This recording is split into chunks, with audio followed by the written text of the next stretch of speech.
अस्सलाम वालेकुम। आवां अब्दुल वाहिद समूह तव्हां ॾिसी रहिया आहियो मारवाड़ी व्लॉग।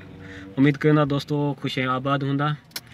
संगत अॼु ॻाल्हि कंदासीं जेको वॾेरा ऐं सरदारी निज़ाम जेको आहे, हीअ जेको वॾेरा जेको अरब खां अरबनि खे घुरायो हुतां खां हिते दावतूं करे ऐं हुननि खे हिते प्रोटोकॉल ॾियनि पिया, जेको आहे न लग्ज़री गाॾियूं। हुननि खे असल में वॾेरनि ऐं सरदारनि खे छा खपे, बसि लग्ज़री गाॾियूं हुजनि, पैसा हुजनि, लालची इंसान आहिनि, घटिया इंसान आहिनि। हुननि खे छा खपे, ॿिए कंहिंजी जान ज़ाया थी वञे त हुननि खे को बि फ़र्क़ु न पवंदो।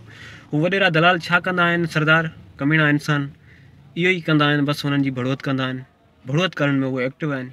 असल में हुननि खे बढ़ोत ई करणी आहे, माल ठाहिणो आहे।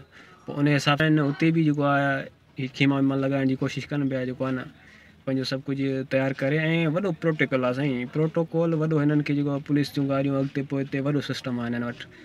त दोस्तो जीअं हिकिड़ो छोकिरो हेॾां जेको वीचारा स्टाफ ते बीठा हुया, हुननि खे अरबन जी गाॾी टकर हणी वई, हिकिड़ो छोकिरो ज़ख़्मी थियो ऐं हिकिड़ो फोत बि थी वियो। त हुते त कोई बि कानून कोन्हे। कानून ही जेको असांजी रियासत आहे न, रियासत असल में असांजी कमज़ोर आहे।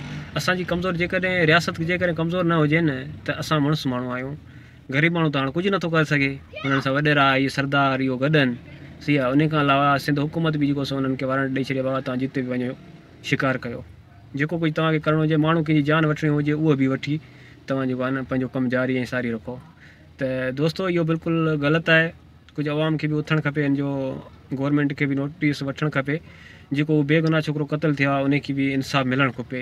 बाक़ी त हीअ जेको आहे अरब जेको हज़ारे करोड़े रुपया लुटाइनि था हिन वॾेरनि ते। बाक़ी चलो हुनजी त जान त वई, बाक़ी हुन सां इंसाफ़ु कयो वञे, हुननि खे माइटनि खे इंसाफ़ु ॾिनो वञे त मुंहिंजी सम्झ में इहो बहितरु रहंदो। बाक़ी अवां दोस्तनि जी छा राय आहे उहो कमेंट्स में ॿुधाईंदा। बाक़ी इम्तियाज़ चांडियो जेको आहे न तमामु बहितरीनु इंसानु आहे। इम्तियाज़ चांडियो जेको हिननि खे वार खां करे थो न, आउं त सलाम कयां थो इम्तियाज़ चांडे खे, ॿिन्ही हथनि सां मुंहिंजो सलूट आहे। तमामु बहितरीनु इंसानु आहे इम्तियाज़, जेको हुनजी दिलि बि वॾी आहे, जेको हिननि वॾेरनि ऐं सरदारनि जे ख़िलाफ़ु ॻाल्हाए थो। मुंहिंजो ॿिन्ही हथनि सां सलूट आहे इम्तियाज़ चांडे खे, जो अञा बि उहो पंहिंजो कमु जारी ऐं सारी रखे ताकी। दोस्तो हिकिड़ी ॿी ॻाल्हि तव्हांखे ॿुधायां, थरपारकर में हीअ जॾहिं अरब आया तॾहिं असांजो थरपारकर जो हिकिड़ो सुठो साथी आहे मुमताज़ रायमो साहिबु।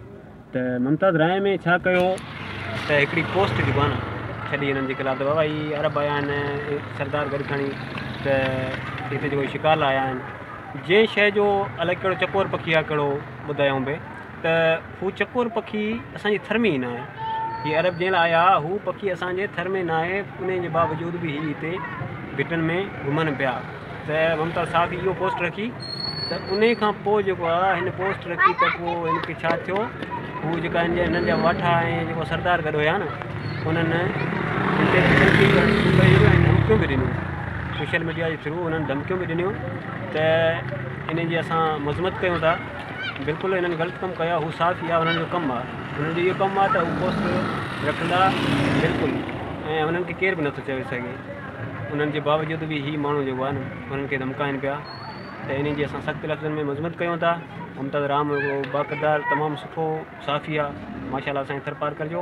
असांजी थरपारकर छा पूरी आवाम मतिलबु सिंध पूरी जेको आहे न हुननि सां गॾु आहे। त दोस्तो तव्हां राय ॾियो, छा मुमताज़ ग़लति आहे? महिरबानी दोस्तो, अल्लाह हाफ़िज़।